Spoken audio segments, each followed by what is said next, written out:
right off the mounting block. What I'm feeling for, and if I let my body move with the horse, you can see how he pulls me down on the left side and lifts me up on the right side.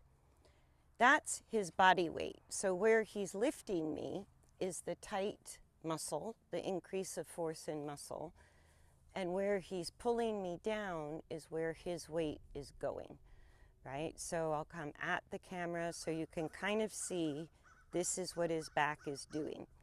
And we can all compensate for that, but over time it's going to lead to lameness. And when horses are a little bit more self-protective, it leads to behavioral issues before it leads to lameness.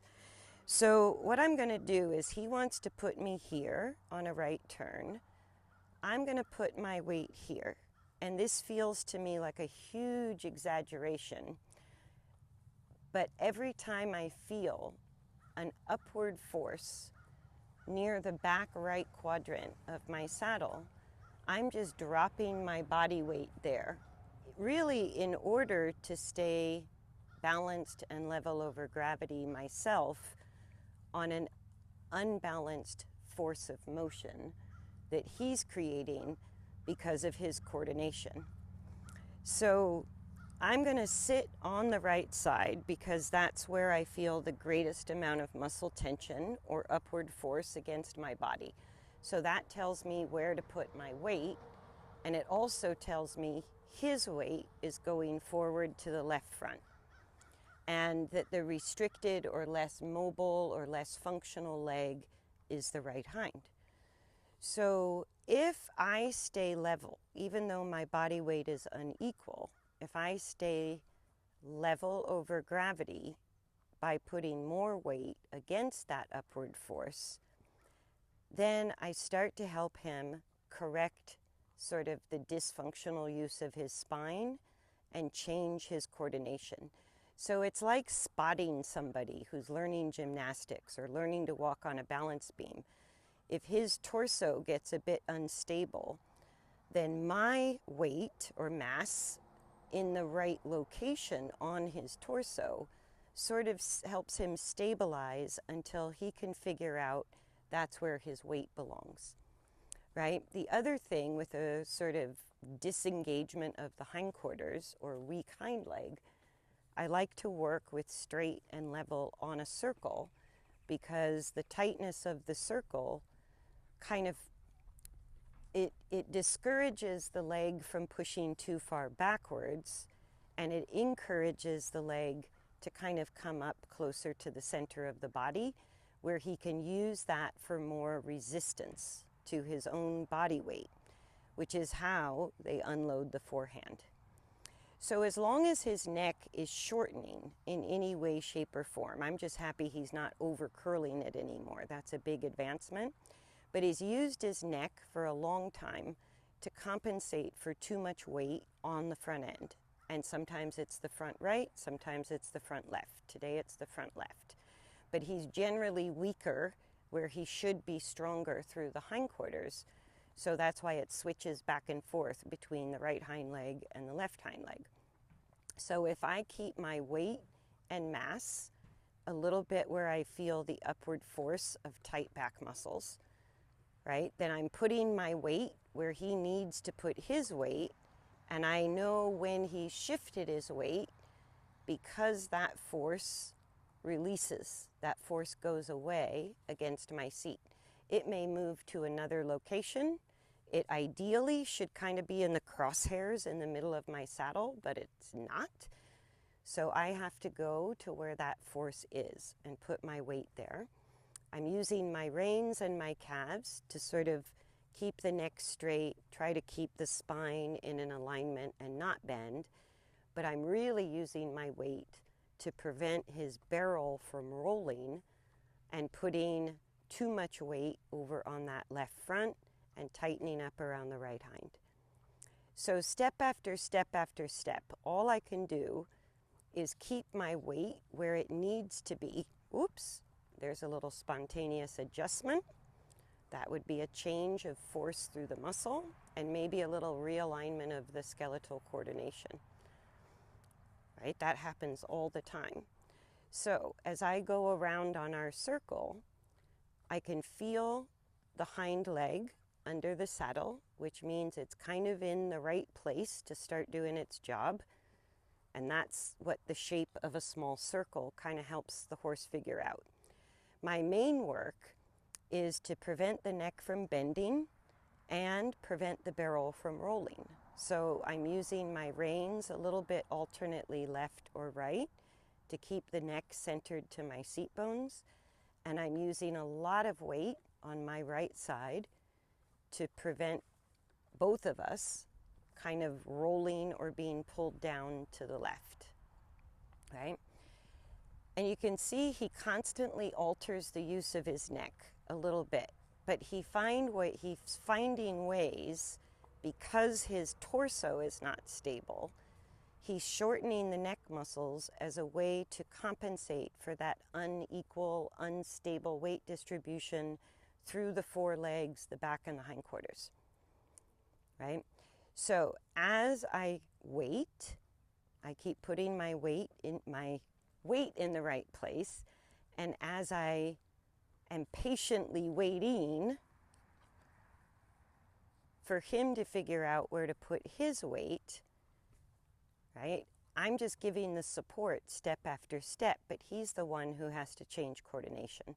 And there's kind of a big myth that a professional rider should put the horse between the aids and they should look great instantly. And I don't find that's realistic. What I find is horses can compensate in ways that humans fail to understand. And if we get the weight distribution and force distribution balanced front to back and left to right, then the neck sort of lengthens when it gets balanced left to right, and it elevates when the weight balances front to back at that point of balance. So right now, as he's shortening the neck, and I feel a lot more pressure on the right side of the saddle compared to the left side of the saddle, it tells me his biggest issue right now, at least on this size circle, is that he can't equalize his weight between the right set of legs and the left set of legs. When he does that, I know when the weight is equal two ways. One, I feel the release of that kind of point of pressure under my seat, so the saddle feels more level rather than always being pulled to the left. And he's going to lengthen his neck. He's going to go from short muscles like that, kind of curling the neck, contracting the neck, dropping the pole, or when they shorten the neck upward, that's what Hercules does. What that tells you is the weight is not equal left to right, so they have to use their neck that way. So instead of framing the neck, what I'm doing is working on equalizing the weight between the left set of legs and the right set of legs. I'm not even that concerned, or not really trying to change a whole lot, the weight forward on the front legs. The shape of my path of travel is assisting with that a little bit, but I'm not giving direct aids to get him off the forehand. I'm letting the circle encourage that. So when he starts to stabilize his weight distribution left to right, that's going to stabilize the skull, the spine, and the pelvis as well. That's how it affects the mechanics or the coordination. That stability through the axial skeleton is what will release that shortening excessive contraction of the neck muscles, the back muscles, even the muscles that support the pelvis and the hindquarters. So in other words, he's going to lengthen his neck and likely fall into long and low. And I go long and low just tells me that the weight is mostly stable and equalized left to right, but it's not yet equalized or balanced front to back. Because remember, we have a long side of a teeter-totter and a short side of the teeter-totter, right? So that front-back balance is easier for horses to figure out if the weight is equal left to right. And the weight equalizing left to right is what lengthens all the muscles along the skull, spine, and pelvis, because they no longer have to compensate for a lack of stability through the bones. So as we go round and round, when he lengthens his neck spontaneously and voluntarily, not from a cue, that's important because it tells me for sure that we've got the weight mostly equal, left to right. And then I can shift my focus a little bit more to equalizing the weight front to back. So if this is why I haven't started trotting him under saddle. We're still working on trot on the long reins. And he's figuring some stuff out. It's kind of mixing up his coordination, changing some habits, giving him some discovery time. But when we ride, as long as I still have a short neck, like what he's showing me, and I have unequal pressure under the saddle left to right, then I need to help him work through that to make it easier for him to lift the back, engage the hindquarters, and get the weight more equalized front to back. So equalizing the weight left to right, whether I'm on the long reins or riding a small circle, kind of starts the process of putting the weight more equal front to back while I'm really still mostly focused on the left to right. And bodies are three-dimensional, so it's tricky. But even if we improve the balance or the weight and force distribution in one dimension, left to right, which is like a very short teeter-totter, this whip is longer than the width of this horse. So that left to right balance is kind of precarious, keeping the weight equal left to right. It very easily can tip to the inside or tip to the outside. The pressure I feel on my right seat bone tells me his weight's tipping to the outside, so I'm putting my weight to the inside. And this is why I can't tell people inside rein to outside leg and things like that, because bodies are unpredictable. It totally depends how this horse tracks a circle, because some horses will track a circle this way and I'll have to put my weight on my outside seat bone. Some horses, like he's doing, will track a circle this way, so my weight's on my inside seat bone, right? But if I just aim for straight and level, and just there, he shifted the point of pressure from my right seat bone to my left seat bone. But that's not something you can see, but it's something I can feel. Now he shifted the pressure back under my right seat bone, now my left. So what that's telling me is he's not stuck, but he's not yet balanced. He's a little wobbly. He can't quite keep his weight equal. It shifts a little too much from the right to the left, then back to the right. So I just continue. I keep playing with weight because I am a mass, so I am a force on his balance, whether I know it or not. And oops, Kitty's on the run. And so I keep trying to help him equalize his weight left to right, keep the spine and skull and pelvis stable and straight and level. And then I'm spotting him until he can do that for himself. So that's why the rides are repetitive, very boring to watch, not exciting, but very cool to actually do, because with every stride, or even every, say, 5 minutes, I'm feeling changes in weight and force, which means I'm getting changes in the coordination. And personally, I stay focused on this left-right weight distribution until horses start to have the impulse to lengthen the neck, like that. He didn't lengthen it much, but that sort of impulse to push on the bit, pull the reins, fall into long and low, whether it's a little or a lot, whether it's fast or slow, it means the same thing. It means that the muscles supporting the skull, spine, and pelvis are able to let go of excessive tension or force because the weight is getting more equalized left to right, and so the muscles don't have to do that job, right? The skeleton and the weight through the bones is going to keep the balance left to right. So that's also why they fall into long and low, because when they elevate the long front end, the muscles have to work in length but also contract. It's called eccentric contraction. That's what lifts the spine, engages the hindquarter, and elevates the front end, taking the weight off those front legs, which is what makes horses far more agile, as well as keeping them sound and comfortable. Yeah, so now it's starting to change, and I forgot to look at my watch to see when I started, but I'm just going to kind of keep the video running until I see a change, right? And where I had to work for quite a while to restore the function to the left hind, it's now kind of a sign of progress that when I get on and ride, we kind of have to catch up the function of the right hind.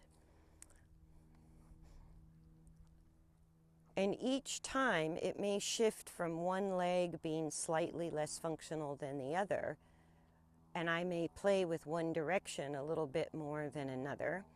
But as we go, both hind legs are restoring full function. It's just that they don't do it equally.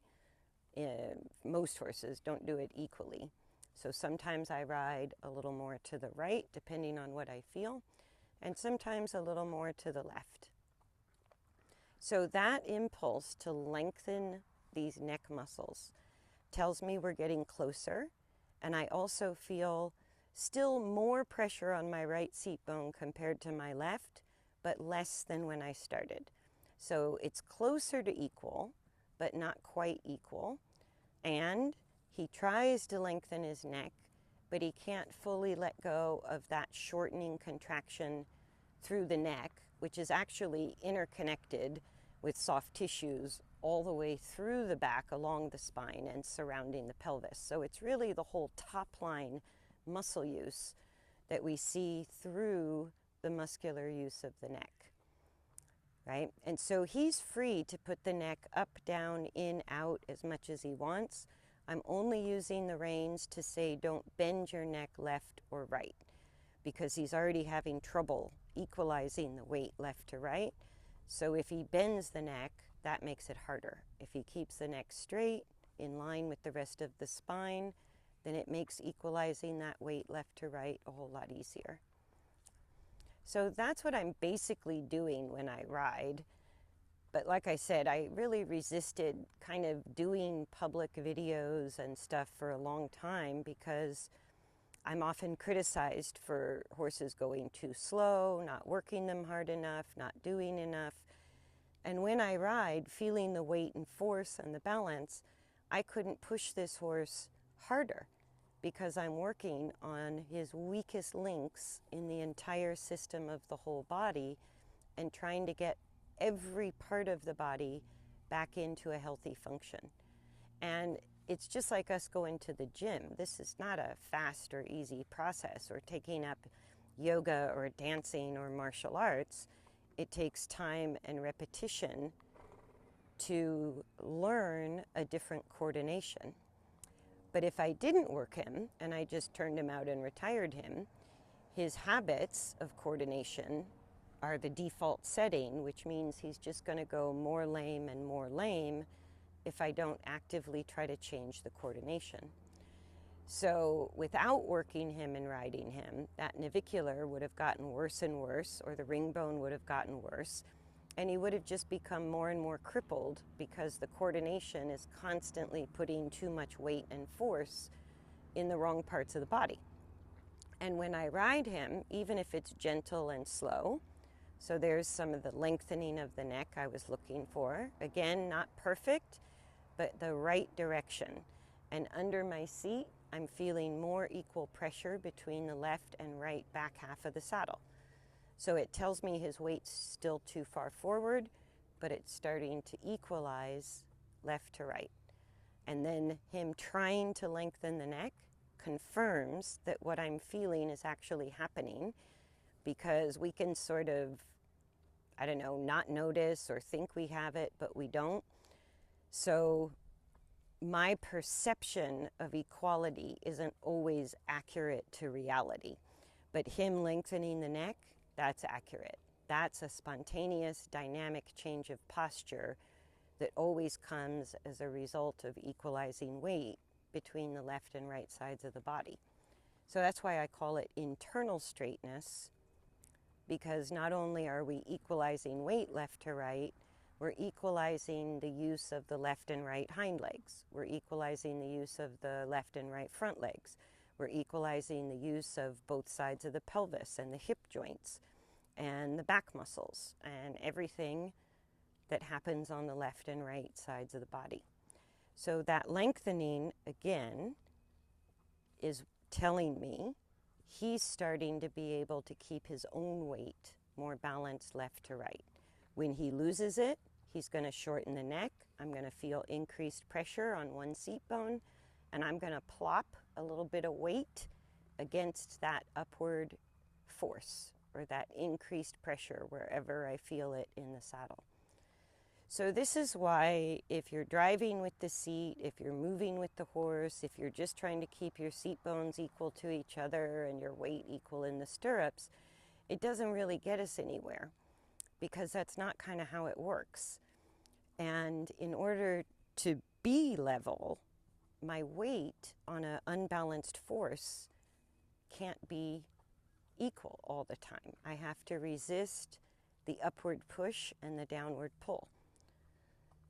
So that's what I'm doing inside, and if I do my job correctly, we see the horse change posture and experiment and change movement, change leg kinematics, have little spontaneous chiropractic adjustments, but it doesn't look like I'm doing anything if my weight shifts are very well timed to his weight shifts, right?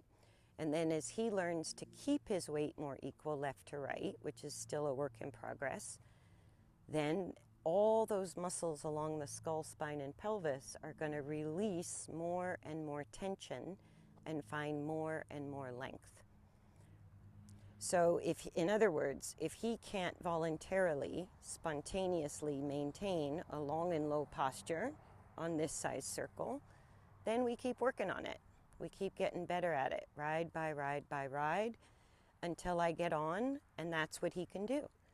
And that tells me he really owns his left to right weight equalization, and we can focus more on the front to back.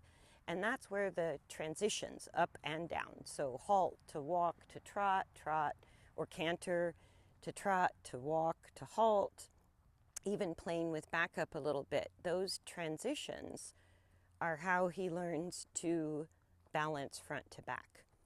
Straight on a circle kind of gets the ball rolling, but it challenges the left to right balance. So that becomes my main focus if I'm on a tight circle. I've got to get that left to right balance equalized to gain the benefit of a deeper leg placement from a tighter turn. So I think that's, you can kind of see he can't hold long and low. He keeps a little curl in the neck even when he tries to lengthen the neck. So, and I still feel unequal pressure under the saddle. So this is just going to take some time, repetition, a little bit of work. And he's concentrating, he's calm, tells me he's doing the best he can. He's just not good at it yet. So we practice. And that to me is what the training time is really changing that coordination, restoring balance, which restores mechanical correct use, which always makes more athletic ability, agility, power, speed, whatever, all those things we want from horses. That has to come out of a healthy, balanced, mechanical use of the body that starts with weight and force distribution. That's what coordination is. There we go. That's kind of my best one yet, or his best one yet, I should say. And it was only for a stride, and then he shortened the neck right up again. So he's in that transitional period of sort of from stabilizing through his muscles, learning to stabilize through skeletal coordination. And it's a big transition for people and horses. That little blow, that little lengthening, tells me he's feeling more and more muscular relief as he gets his weight more equal through the skeleton and starts to gain better skeletal coordination. right? And it feels so good to horses. They love it. And people often say, well, my horse would be bored in the arena doing tiny circles. And I go, not if you're monkeying around with weight distribution and muscle use, they're not bored. Because this takes as much concentration on his part as it takes on my part to really refine the balance and start equalizing things left to right and front to back. So I'm going to stop there on the video, but I think that gives you the idea.